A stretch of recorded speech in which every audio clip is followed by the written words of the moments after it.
female.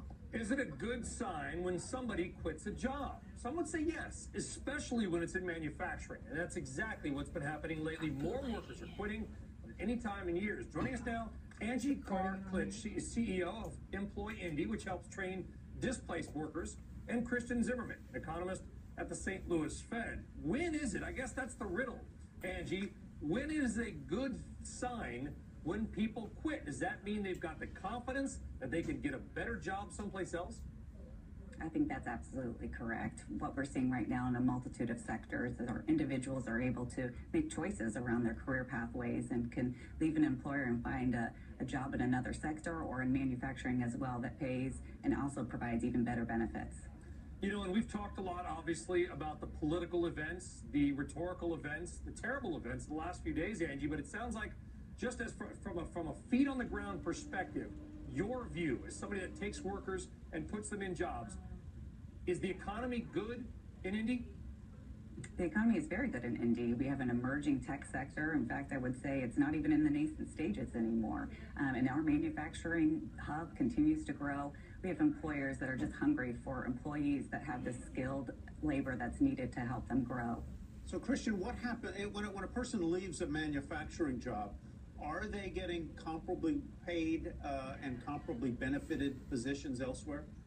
I don't think we really know from the data. We know that they're quitting, so they must be going for better or more suitable jobs, so it must be better. I doubt that you would quit your job to take a lower pay elsewhere, right? Unless you retire, Christian. And manufacturing jobs are not always the easiest, right? Yeah, I don't know. I mean, there's possible quality of life or hours or physical strain in a manufacturing job or repetition that might make me choose it, but I take your point. I mean, yeah. And retirement is not considered quitting in the statistics. Mm-hmm.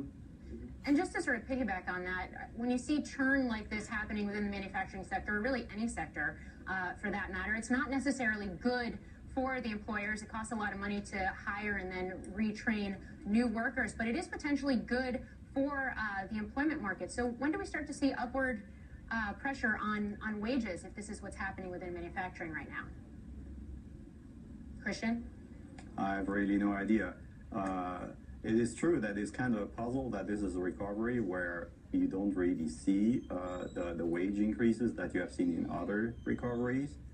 The recovery has been really slow on the labor market and has been essentially on the total employment, but it's not happening on the wage side pretty much. Yeah.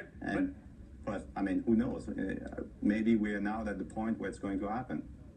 Angie, why we like having guests like you on is you don't have to theorize about this. This is what you do every day. What kinds of jobs are people leaving, and what kinds of jobs are people taking?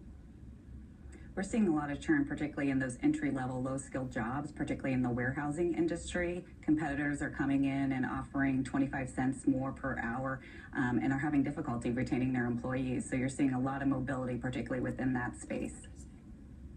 Angie and Christian, we appreciated both of you coming on Power Lunch today. Have a great day. Thank you.